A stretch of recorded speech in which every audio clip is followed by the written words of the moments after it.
कैसे हैं आप सब लोग। उम्मीद है शानदार जिंदाबाद जबरदस्त होंगे। बच्चे आज एग्जाम शुरू हुआ है ग्रुप डी का। और आप इतना भरोसा मेरे ऊपर तो करते हो एटलीस्ट कि जो भी आपको बता के जाऊंगा वो पॉइंट टू पॉइंट बहुत काम आने वाला है आज की गाइडेंस आपको। और निश्चित तौर पर बच्चों इसको बहुत सीरियस देखना, इस वीडियो को जो भी बताऊंगा बहुत एनालिसिस करके सारी चीज़ों को लेकर के आया हूं, तभी मैं 5 बजे आया हूं। वरना मैं ऐसा भी हो सकता था कि इस वीडियो को मैं तुरंत पहली शिफ्ट होती और मैं बता देता। पहली और दूसरी शिफ्ट हो चुकी है, तीसरी शिफ्ट 6 बजे 6 बजे होगी कंप्लीट। तो मैंने सोचा कि 2 शिफ्टों के आधार पर बढ़िया एनालिसिस किया जा सकता है। तो निश्चित तौर पर आज का जो एनालिसिस होगा वो दोनों शिफ्टों को ध्यान में रखते हुए होगा। कुछ कॉमन टॉपिक्स रहे नहीं रहे, वरना आज तक रेलवे ग्रुप डी में ऐसा रहा है, अगर आप पिछली बार का देखोगे पेपर, कि जैसे अगर मान लीजिए मैथ्स में नंबर सिस्टम से पहली शिफ्ट में क्वेश्चन पूछा है, तो चाहे एग्जाम 30 दिन चला और 30 दिन में 3-3 शिफ्ट चली, 90 की 90 शिफ्टों में फिर वहां से नंबर सिस्टम से यूनिट डिजिट का क्वेश्चन लगातार चला है, इकाई का अंक लगातार चला है। तो ये इन्होंने पिछली बार फॉलो किया था, पर इस बार इन्होंने उससे टूटे हैं, उससे थोड़ा सा हटे हैं। ऐसा नहीं है कि आज जो सिस्टम पहले चल रहा था ग्रुप डी में वैसा ही चला है। अगर आज पहली शिफ्ट में कुछ पूछा है तो दूसरी शिफ्ट में वहां का साइड की चीज पूछ ली, यूनिट डिजिट ना पूछ के दूसरी चीज पूछ ली। ऐसा यहां वो रिदम तो तोड़ दिया है इन्होंने। यानी हम जो ये मानते थे कि ग्रुप डी में वैसा ही पूछा जाता है जैसा पहली शिफ्ट में पहले दिन पूछा जाता है। तो अभी आपको थोड़ी सी क्रोनोलॉजी मैं थोड़ा समझाऊंगा, और निश्चित तौर पर बच्चों ये वीडियो बहुत काम करेगा। और मैं आपको ये भी बता करके जाऊंगा कि आज सब्जेक्ट वाइज अगर आपका इतना अच्छा स्कोर हो रहा हो, 1/3 की नेगेटिव मार्किंग है, फालतू टच करने की कोशिश मत करना। 1/3 आपको बर्बाद कर देगी, ये वो नेगेटिव मार्किंग होती है। ठीक है, तो उतना ही। और लास्ट में आकर के ना आप एक ही चीज से परेशान दिखोगे, आप बहुत अच्छा स्कोर भी करके आओगे, आप बहुत अच्छा अटेम्प्ट भी करके आओगे, और अगर सिलेक्शन नहीं हुआ तो आप अपने सिलेक्शन ना होने का कारण सिर्फ एक ही चीज को दोगे कि मैंने टच ज्यादा कर दिए थे, नेगेटिव मार्किंग मेरा नाश लेके गई है। और ये होगा। इसलिए प्लीज जो आपको वैसा लगे कि ये मेरा इर्द गिर्द भी मैं इस क्वेश्चन के लिए नहीं हूं, और मेरे क्वेश्चन चाहे कम अटेम्प्ट हो रहे हो पर मैं इसको फालतू में टच नहीं करूंगा। बच्चे क्या करते हैं कि ठीक है 80 जिसका अटेम्प्ट हो रहा है, 82 हो रहा है, वो तो संतुष्ट है, भाई मुझे जो आता है मैंने कर दिया।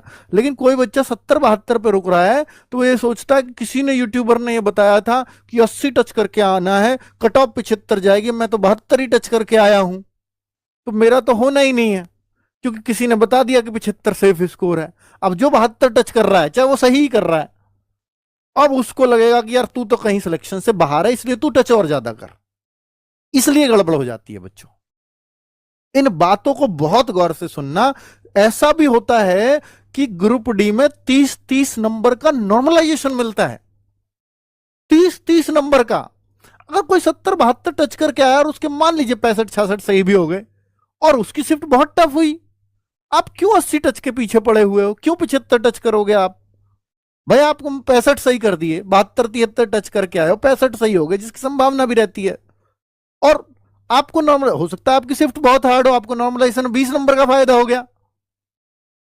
तो ये भी तो हो सकता है ना। आप दूसरा पहलू भी सोचा करो, यही मत सोच लिया करो कि हाँ मेरा अटेम्प्ट कम हो रहा है, इसको बढ़ाऊं कैसे भी करके। मत बढ़ाना 1/3 की नेगेटिव मार्किंग में, वरना ये दिक्कत करेगा आपको। ठीक है, अब देखो बच्चों, आज सबसे ज्यादा जो बच्चा परेशान दिखा पूरे दोनों शिफ्टों में, मैं बता रहा हूं, वो एक ही चीज से दिखा कि जीएस ने परेशान कर दिया, कि करंट अफेयर्स डाल दिया पूरा का पूरा। और बच्चों जो पेपर देके आए हैं ना, वो मेरी बात को जरूर रिलेट करके इस वीडियो के नीचे कमेंट करना कि मैं जो बता रहा हूं कि बिल्कुल ऐसा हुआ कि नहीं, तब मेरा ये रियल एनालिसिस माना जाएगा। वरना तो ये फिर ऐसा ही है, बेकार में ही मैं बातें कर रहा हूँ। ठीक है, तो आज का जिनका पेपर हुआ उनके लिए भी बहुत इंपॉर्टेंट है ये रिव्यू। तो मेरे भाई, आज ये कह रहे हो ना आप आज की डेट में कि करंट अफेयर्स पूछा गया है, तो देखिए ये सभी हम यूट्यूबर्स के लिए भी एक वो है, हम टीचर्स के लिए, हम संस्थानों के लिए भी एक सबक है कि हम पूरा जीएस बच्चों को पढ़ा दे रहे थे। इवन मैं भी उनमें हूं, मेरा संस्थान भी उसमें है कि हमने जीएस सबको वही पढ़ाया। हमने माना कि हमने करंट अफेयर्स भी पढ़ाया, लेकिन अगर हम सिलेबस को थोड़ा और ध्यान से पढ़ लेते तो हम जो गधा पट्टी चल रही है वैसे नहीं चलते। अब हालांकि उसका दोष कहीं ना कहीं बच्चों आप भी हैं उसके दोषी। अगर कोई टीचर केवल करंट अफेयर्स आपको जीएस में पढ़ाए, क्या आप पढ़ लोगे? आप उसको बोलोगे कि आपने वो तो पढ़ाया ही नहीं, आपने वो तो पढ़ाया ही नहीं। पर आप देखो ना कि भाई कभी कभी ऐसा होता है कि सिलेबस से इधर इधर कुछ भी नहीं जाता। कभी कभी कोई कंपनी जो पेपर बनाती है, टीसीएस ने बनाया इस बार पेपर, तो आप देखो ना कि इसका आप जीएस का सिलेबस पढ़ो। यहां पर जनरल अवेयरनेस पूछी जाएगी, 20 नंबर की तो होगी। General awareness on current affairs, साफ साफ लिखा है कि अगर जीके पूछेंगे भी तो करंट अफेयर्स के ऊपर ही जीके पूछेंगे। और यही तो हो रहा है आज कि अगर उसने इकोनॉमी पूछी है, इकोनॉमिक्स से क्वेश्चन आया है, तो वो भी करंट से रिलेट करके पूछा है। अगर वो पॉलिटी का भी क्वेश्चन पूछ रहा है तो मंत्रिमंडल से क्वेश्चन दे रहा है कि पॉलिटी से ऐसे पूछ लेगा। तो उसने लिखा तो है general awareness on current affairs, तो ये करंट अफेयर्स पे पूछिए। और देखो टॉपिक देखो, साइंस एंड टेक्नोलॉजी से भी वो चीज पूछी होगी जो, या तो जैसे इसरो चीफ को अवार्ड पूछ लिया तो साइंस एंड टेक्नोलॉजी में भी आ गया वो, है ना। जैसे मान लीजिए स्पोर्ट्स से पूछा है तो स्पोर्ट्स के अवार्ड पूछे, स्पोर्ट्स से संबंधित पूछा, तो करंट अफेयर्स यहीं से बन रहा है ना वो। आप देखो कल्चर से रिलेटेड चीजें पूछी जा रही हैं, पर्सनैलिटीज से रिलेटेड पूछी जा रही हैं चीजें। तो ये इनमें से इकोनॉमिक्स पे करंट अफेयर्स के क्वेश्चन बना दे रहा है, पॉलिटिक्स पे बना दे रहा है, मंत्रिमंडल तभी तो आ रहा है। ठीक है, एनी अदर, आप देखो ना सिलेबस में सब कुछ लिखा हुआ है मेरे भाई। हम करते नहीं है, इसलिए दिक्कत होती है। ये ऑफिशियल सिलेबस लेकर के आया हूं और इन्हीं से क्वेश्चन आएगा, लास्ट की शिफ्ट तक क्वेश्चन यहीं से आएगा। तो इन चीजों को क्यों नहीं रट दो आप करंट अफेयर्स के लिए। करंट अफेयर्स पढ़ना है तो आप इन टॉपिक्स के इर्द गिर्द रहो। साइंस एंड टेक्नोलॉजी से क्या क्या खोजें हुई हैं हमारे यहां, पिछले चाहे 1.5-2 साल में भी हुई हो, सब इंपॉर्टेंट हैं। स्पोर्ट्स से रिलेटेड पिछले 2-3 साल का भी सब स्पोर्ट्स करंट अफेयर्स आना ही आना है, 2-3 प्रश्न आएंगे ही आएंगे। कल्चर से आएगा ही आएगा, पर्सनैलिटी से आएगा ही आएगा, पॉलिटिक्स से आएगा ही आएगा, पर ये करंट अफेयर्स को रिलेट करते हुए, है ना। ठीक है, अब आप कहोगे सर ये तो बातें आप आज बता रहे हो, पहले बता दिए होते। पर पहले आप मानते भी कहां मेरी।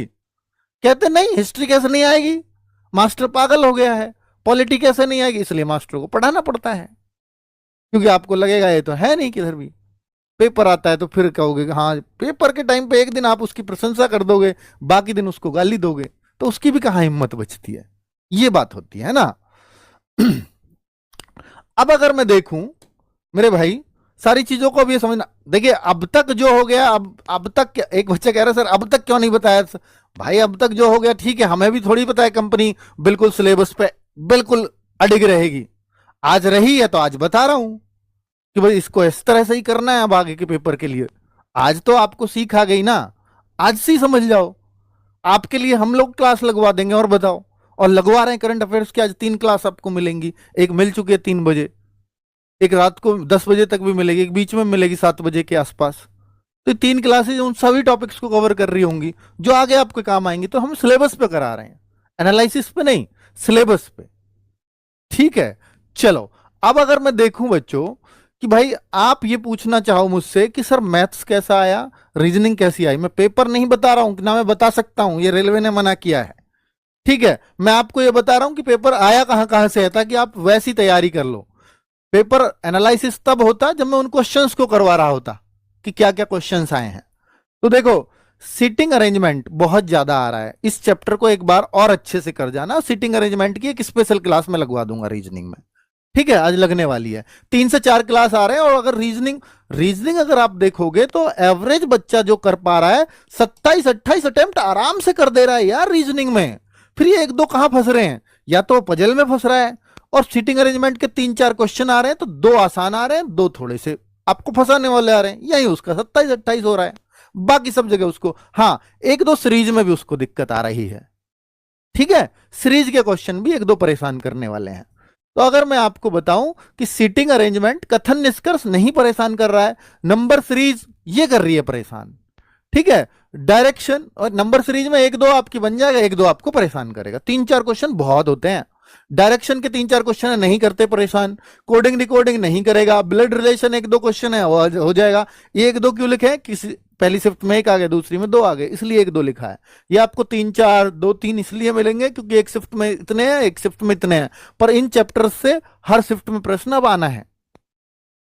Alphabetical series 3-4, mathematical operation 2, Venn diagram 2, conditional number letter 1-2।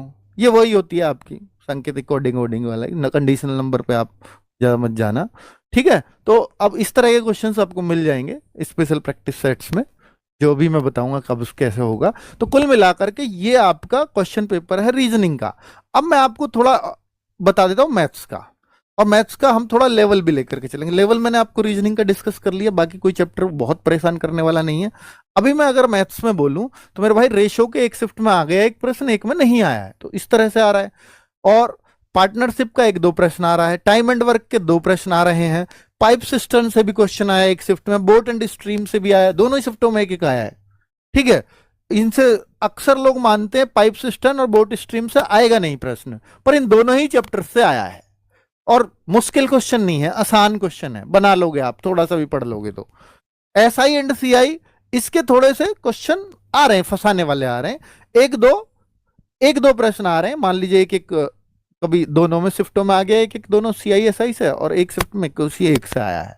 तो ये एसआई एंड सीआई वाले जो क्वेश्चंस है, ये थोड़ी कैलकुलेशन है बस। बाकी टाइम टेकिंग है, मैथ से थोड़ा सा टाइम टेकिंग है, क्योंकि 1-2 चैप्टर्स के क्वेश्चन जैसे मेंसुरेशन के क्वेश्चन है, वो थोड़ा सा उसमें कैलकुलेशन पूछ ली है, कुछ पॉइंट वाली चीजें पूछ ली हैं, तो बच्चों को थोड़ा सा टाइम लग जा रहा है बस। सिंप्लीफिकेशन 1-2 प्रश्न आ रहे हैं, ट्रेन से एक प्रश्न आ रहा है, एलजेब्रा से एक प्रश्न है, दोनों शिफ्टों में जो आया मैंने वो लिखा है। एवरेज 1-2 प्रश्न आया है। ठीक है, मेंसुरेशन 2D 3D 2-3 क्वेश्चन हैं, तो ये परेशान कर सकती है बात आपको। मेंसुरेशन के फॉर्मूला बेस्ड क्वेश्चन है, और वो आपको कर लेंगे आप आराम से, अगर फॉर्मूले याद है तो। नंबर सिस्टम 1-2 प्रश्न है, बन जाएगा। एलसीएम एचसीएफ 1 प्रश्न है, प्रॉफिट लॉस से 2-3 प्रश्न है, डिस्काउंट से 1 प्रश्न है, बहुलक बहुलक भी पूछा जा रहा है, और दूसरी शिफ्ट में माध्य और माध्यिका पूछे गए हैं। तो तीनों चीजें एक साथ पढ़ते हो ना, माध्य भी पढ़ते हो, माध्यिका भी पढ़ते हो, और बहुलक पढ़ते हो। माध्यिका, तो भाई ये सब एक ही चैप्टर का कमाल है स्टैटिस्टिक्स का, तो वो एक क्वेश्चन उसका भी आ रहा है। परसेंटेज 1 से 2 प्रश्न है, तो मतलब किसी शिफ्ट में बहुलक पूछ लिया, किसी में माध्य पूछ लिया, तो उस तरह से। माध्य तो एवरेज ही होता है ना आपका। परसेंटेज का 1-2 प्रश्न हो गया, और ट्रिग्नोमेट्री का केवल 1 प्रश्न है। एपी एंड जीपी समांतर श्रेणी जो माध्य माध्यिका उसकी बात है, तो ये 2 प्रश्न हो गए। ठीक है, तो ये अगर आप देखोगे तो आप कहोगे सर ये जो एडवांस मैथ्स है वो कितना आ रहा है। अगर मैं बोलूं बच्चों, तो अर्थमेटिक में नंबर सिस्टम को और मेंसुरेशन को अगर मैं अर्थमेटिक में गिन करके चलूं, तो अर्थमेटिक ही आपका बचता है। केवल एडवांस में अगर गिनोगे तो इस स्टैटिक स्टिक्स के क्वेश्चन को मान लेते हैं, और भैया ये ट्रिग्नोमेट्री, और देखो एक एलजेब्रा का क्वेश्चन है, एलजेब्रा का। तो ये जो क्वेश्चन है यही बस आपके एडवांस हैं। तो मैं कहूंगा कि भैया 20 प्रश्न तो आपके अर्थमेटिक से हैं ही, तो 4 से 5 प्रश्न आपके एडवांस से हैं। तो जो आपको भाई अंडरस्टूड भी था यार, इतना तो होगा ही।